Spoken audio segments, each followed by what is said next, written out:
یہ کہانی ہے عمران خان کی، ایک ایسا نام جو صرف پاکستان میں نہیں بلکہ پوری دنیا میں جانا جاتا ہے۔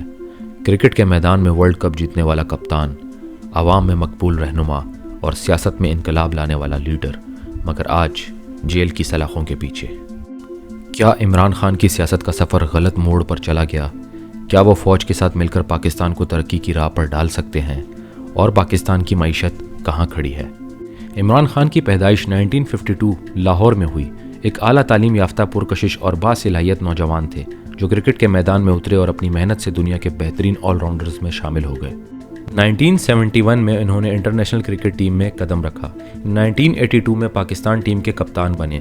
1992 میں پاکستان کو پہلا اور واحد کرکٹ ورلڈ کپ جتوایا اور وہ ایک ہیرو بن گئے۔ ان کی کرکٹ کی کامیابی صرف ان کی مہارت کی وجہ سے نہیں بلکہ ان کی لیڈرشپ اسٹائل کی وجہ سے تھی۔ ایک ایسا کپتان جو ہار نہیں مانتا تھا۔ کرکٹ کے بعد عمران خان نے 1996 میں تحریک انصاف PTI کی بنیاد رکھی، مگر سیاست میں کامیابی اتنی آسان نہیں تھی۔ 20 سال کی جدوجہد کے بعد 2018 میں وہ پاکستان کے وزیر اعظم بنے۔ انہوں نے کرپشن کے خلاف آواز اٹھائی، غریبوں کے لیے فلاحی منصوبے لائے، دنیا میں پاکستان کا امیج بہتر کرنے کی کوشش کی، مگر حکومت میں آنے کے بعد انہیں وہ مسائل درپیش ہوئے جو پاکستان کی ہر حکومت کو ہوتے ہیں: سیاسی سازشیں، بیوروکریسی کی رکاوٹیں اور سب سے بڑھ کر فوج سے اختلاف۔ 2022 میں تحریک عدم اعتماد کے ذریعے عمران خان کو اقتدار سے ہٹایا گیا، جس کے بعد وہ مزاحمت کی علامت بن گئے۔ ان پر کرپشن، بغاوت اور دیگر مقدمات بنائے گئے۔ 2024 میں انہیں جیل بھیج دیا گیا۔ ان کی جماعت پر سخت پابندیاں لگائی گئی، مگر سوال یہ ہے کہ کیا عمران خان نے سیاست میں غلط فیصلے کیے؟ اگر عمران خان اپنی ذاتی انا کو پیچھے رکھ کر فوج کے ساتھ اتحاد کر لیں تو یہ نہ صرف ان کے لیے بلکہ پورے پاکستان کے لیے ایک سنہری موقع ثابت ہو سکتا ہے۔ فوج واحد ادارہ ہے جو ملک میں مضبوط، منظم اور کریڈیبل ہے، اور اگر یہ سیاست اور معیشت کے استحکام میں کردار ادا کرے تو پاکستان بحرانوں سے باہر نکل سکتا ہے اور تیزی سے ترقی کی راہ پر گامزن ہو سکتا ہے۔ دنیا میں کئی ممالک نے فوج اور حکومت کے درمیان متوازن تعلقات قائم کر کے ترقی حاصل کی ہے، جیسے چین اور ٹرکی۔ اگر عمران خان فوج کے ساتھ مل کر ایک قومی مفاہمتی ایجنڈا بنائیں جس میں معاشی بحالی، کرپشن کے خاتمے اور عوام کی فلاح و بہبود پر توجہ دی جائے تو یہ پاکستان کی معاشی اور سیاسی صورتحال کو بہتر کر سکتا ہے۔ غریب عوام جو آج مہنگائی، بے روزگاری اور سیاسی عدم استحکام کا شکار ہے، وہ صرف اسی صورت میں ریلیف حاصل کر سکتے ہیں جب ملک میں استحکام، سرمایہ کاری اور ترقی آئے۔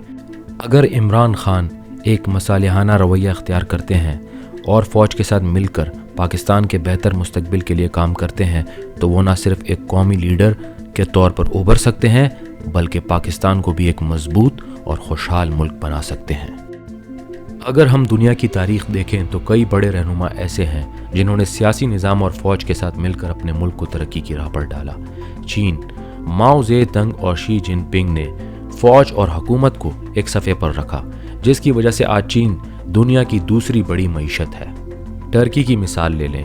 رجب طیب اردگان نے فوج کے ساتھ تعلقات کو بہتر کر کے ٹرکی کو اقتصادی اور سیاسی استحکام دیا۔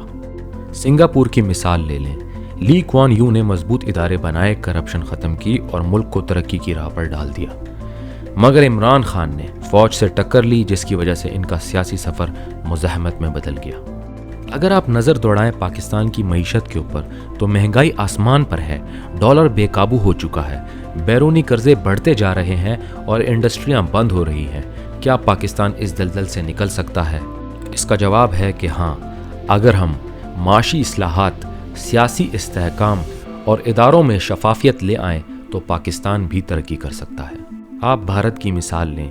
ایک چائے بیچنے والا نریندر مودی آج دنیا کی 5ویں بڑی معیشت کے سربراہ ہیں۔ آپ چین کی مثال لیں۔ ایک غریب کسانوں کا مالک آج دنیا کی دوسری سپر پاور بن چکا ہے۔ آپ سنگاپور کی مثال لیں۔ ایک چھوٹا سا جزیرہ مگر دنیا کی بہترین معیشت بن گیا۔ پاکستان بھی اپنے قدرتی وسائل، انسانی ٹیلنٹ اور درست لیڈرشپ سے آگے بڑھ سکتا ہے، مگر اس کے لیے ایک منظم حکمت عملی چاہیے۔ سوال یہ پیدا ہوتا ہے کہ عمران خان کو کیا کرنا چاہیے؟ نمبر 1، اگر عمران خان اور فوج ایک صفحے پر آ جائیں تو پاکستان کو سیاسی استحکام مل سکتا ہے اور معیشت بہتر ہو سکتی ہے۔ نمبر 2، وہ صرف جذباتی تقاریر کے بجائے معاشی اور سیاسی اصلاحات پر کام کریں تاکہ ان کے مخالفین کے پاس ان کے خلاف کوئی جواز نہ ہو۔ نمبر 3، اگر عمران خان تمام اپوزیشن جماعتوں سے بات کریں اور ایک قومی حکومت کا حصہ بنے تو پاکستان کو بحران سے نکالا جا سکتا ہے۔ دوستوں، آج عمران خان تاریخ کے ایک نازک موڑ پر کھڑے ہیں۔ اگر وہ فوج کے ساتھ چلیں تو پاکستان ترقی کر سکتا ہے، اگر وہ محاذ آرائی جاری رکھتے ہیں تو ملک مزید بحران میں جا سکتا ہے۔ آپ کا کیا خیال ہے؟ اپنی رائے لازمی دیجیے گا۔ کیا عمران خان کو فوج کے ساتھ مل کر کام کرنا چاہیے یا انہیں اپنی مزاحمت جاری رکھنی چاہیے؟ ویڈیو پسند آئی ہو تو لائک کریں، شیئر کریں اور ہمارے چینل ورلڈ ایکسپلوریشن کو سبسکرائب کریں تاکہ آپ کو نئی ویڈیوز بر وقت ملتی رہیں۔ اپنا اور ہمارے چینل کا خیال رکھیے گا۔ اللہ حافظ۔